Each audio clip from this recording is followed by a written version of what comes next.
जो एसएससी के बच्चे हैं, अग्निपथ के बच्चे हैं या किसी भी एग्ज़ाम्स के बच्चे, उनकी सबकी जो प्रॉब्लम्स है वो हमने उठाई। और आज हम देख रहे हैं कि हर पेपर में जो है, हर एग्ज़ाम के जो पेपर आउट हो रहे हैं, वैकेंसियाँ जो हैं वो समय पर नहीं आ रही हैं। एक बार फॉर्म भरवा लिए जाते हैं, उसके बाद 4-4 साल तक याद ही नहीं किया जाता है। और जो रिवेन्यू जनरेट होता है उसका कोई हिसाब नहीं होता, बच्चों को कुछ वापस नहीं दिया जाता। तो उसी आंदोलन के दौरान हमने एक मॉडल बिल भी बनाया था कि एक मॉडल एक्ट पास होना चाहिए। मॉडल एक्ट पास होने के लिए हमने उसमें कुछ क्राइटेरिया रखे थे, जिसमें मैं कुछ का वर्णन जो है वो यहाँ करूँगी।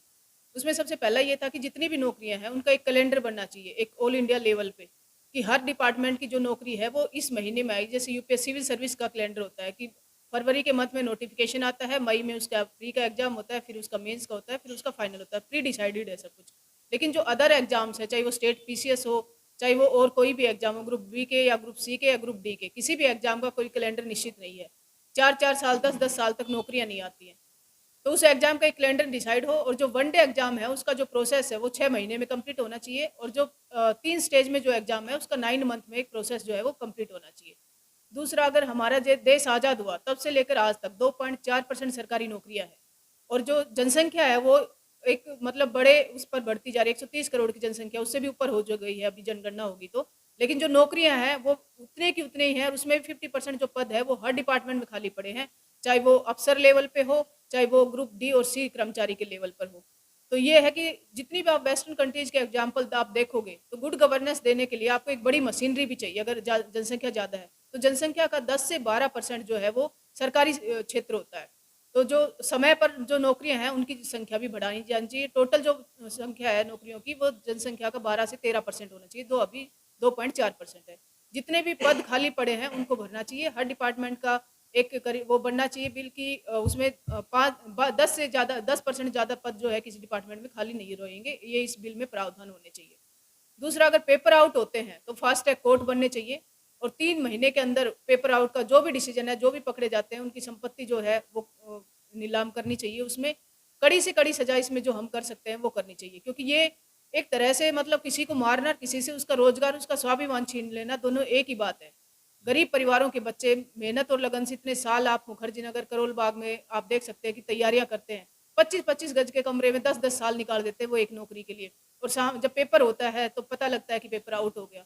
अब आप उस भीड़ को, अब जब आप उसके रेलवे स्टेशन पे देखोगे ना तो शायद रोंगटे खड़े हो जाएं कि कितने बेरोजगार जो हैं वो बच्चे वो लड़ रहे हैं, और माँ बाप जो है हर बार पूछते हैं कि क्या हुआ, इस बार एग्जाम नहीं हुआ, इस बार एग्जाम नहीं हुआ। वो शर्म के मारे बता भी नहीं पाता कि उसका कोई दोष नहीं है कि वो इस एग्जाम में सिलेक्ट नहीं हुआ, क्योंकि या तो पेपर आउट हो रहे हैं या वैकेंसियां इतनी नहीं है। अगर 50 वैकेंसी भी निकल गई ना तो उसके लिए 5 लाख फॉर्म भरे जाएंगे। तो 50 में 5 लाख कैसे सिलेक्ट होंगे? नौकरियां खत्म करी जा रही हैं। और जब तक आप कोरोना पीरियड में भी आपने देखा, अगर प्राइवेट सेक्टर के भरोसे आप सब छोड़ देते तो देश खत्म हो जाता। किसने संभाला? सिर्फ गवर्नमेंट सेक्टर ने संभाला। जितनी भी प्राइवेट हॉस्पिटल्स थी उन्होंने अपने जो खर्चे थे वो उतने ज्यादा बढ़ा दिए कि आम आदमी जो है अपना इलाज ही नहीं करवा सकता था। इसलिए गुड गवर्नेंस देने के लिए आपको उतने डॉक्टर चाहिए, उतने पुलिस वाले चाहिए, उतने लैब टेक्नीशियन चाहिए, उतने क्लर्क चाहिए, और उतने ही आपको अफसर चाहिए।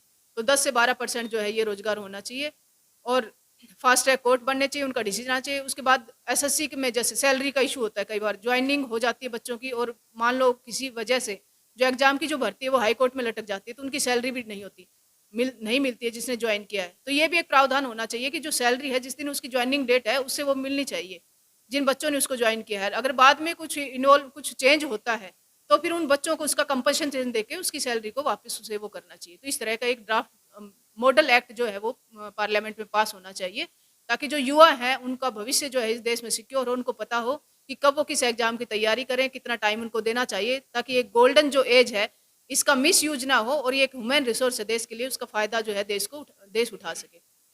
दूसरा जो हमारा आज का टॉपिक था वो था वीमेन रिजर्वेशन बिल। देश आज़ाद हुआ, उसमें भी महिलाओं ने भाग लिया, लेकिन देश आज़ाद होते ही जब पावर बँटने की बात आई, रिसोर्स पे कब्ज़ा करने की बात आई, तो उस टाइम महिलाओं को फिर से पीछे छोड़ दिया गया। जिस तरह से घरों में सारा सिस्टम जो है महिलाएँ सँभालती हैं, और जब पार्टी डिसीजन मेकिंग की बात आती है तो उसको साइड कर दिया जाता है।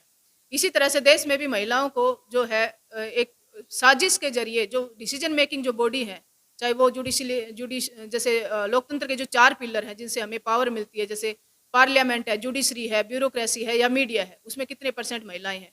हम ओबीसी की तो बात करते हैं, एससी की बात करते हैं, एसटी की बात करते हैं, लेकिन हमें उसके अंदर भी तो महिला जनरल की भी बात करते हैं, तो उसके अंदर महिलाएँ कितनी हैं, चाहे वो जनरल में हो, चाहे ये अदर कैटेगरी है उसमें हो।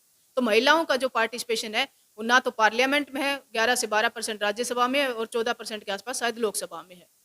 ऐसे ही जो ब्यूरोक्रेसी है उसमें महिलाओं का टॉप लेवल पे पार्टिसिपेशन नहीं है। जुडिशरी में कितनी महिलाएं हैं ये भी हमें देखना पड़ेगा, और मीडिया में टॉप लेवल पर कितनी महिलाएं हैं, क्योंकि आप अगर जेंडर का पार्टिसिपेशन नहीं है तो ये देश जो है वो जेंडर सेंसिटिव हो ही नहीं सकता।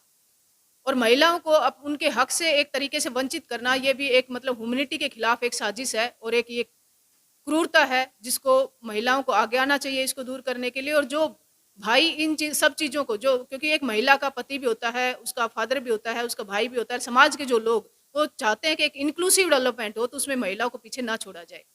वीमेन रिजर्वेशन बिल की हम बात करें तो 76 ईयर हो गए देश को आज़ाद हुए, कितनी बार वीमेन रिजर्वेशन बिल पार्लियामेंट में आए लेकिन किसी ने पास ही नहीं होने दिया, क्योंकि पार्लियामेंट में वो लोग बैठे हैं जो स्वतंत्रता से पहले भी विरासत उन्हीं की थी, या तो वो राजा थे या उनके पास बहुत सारी पूंजी थी। पूंजीपति और विरासत वाले जो लोग हैं उन्होंने ही इस पर कब्जा कर लिया है, और वो नहीं चाहते कि किसी सामान्य परिवार के, चाहे वो जेंट्स हो या चाहे महिलाएं हो सामान्य परिवार की, उनकी इस लोकतंत्र की जो फर्स्ट पिलर है उसमें भागीदारी हो, क्योंकि जो फर्स्ट पिलर है उसी से ही पूरे देश, फर्स्ट पिलर वो ग्लेशियर है।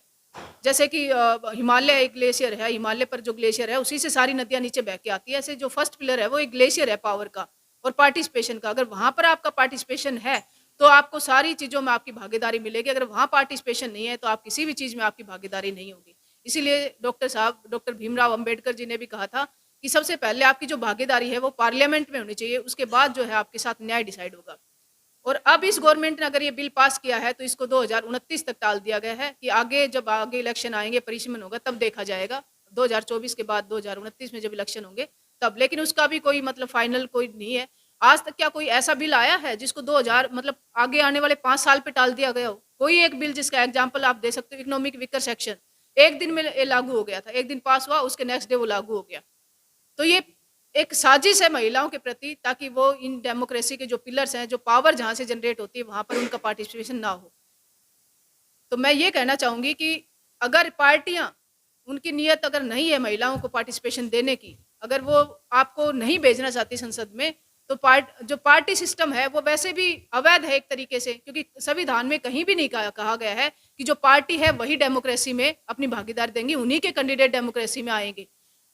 संविधान में इंडिपेंडेंट कैंडिडेट के बारे में बताया गया कि कोई भी अगर देश की सेवा करना चाहता है उसमें 2 योग्यताएं होनी चाहिए, वह भारत का नागरिक हो और उसकी एज जो है वो 25 साल हो, 25 साल से ऊपर। वो जो है एमएलए एमपी का जो लोकसभा का जो इलेक्शन है वो लड़ सकता है, ये 2 योग्यताएं आप रखो।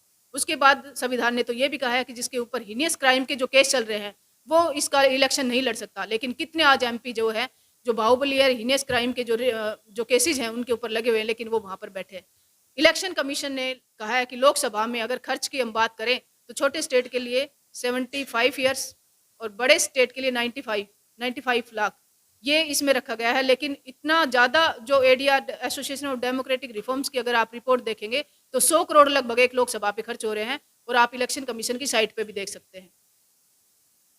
तो मैं यही कहना चाहूँगी कि महिलाएं जो हैं, जो इलेक्शन लड़ना चाहती हैं, तो वो पार्टी की वेट ना करें, किसी टिकट की वेट ना करें। इस देश के संविधान को उनको पावर दी है और वो निर्दलीय कैंडिडेट के रूप में अपना कैंडिडेचर जो है वो दे सकती है ना, इलेक्शन लड़ सकती है।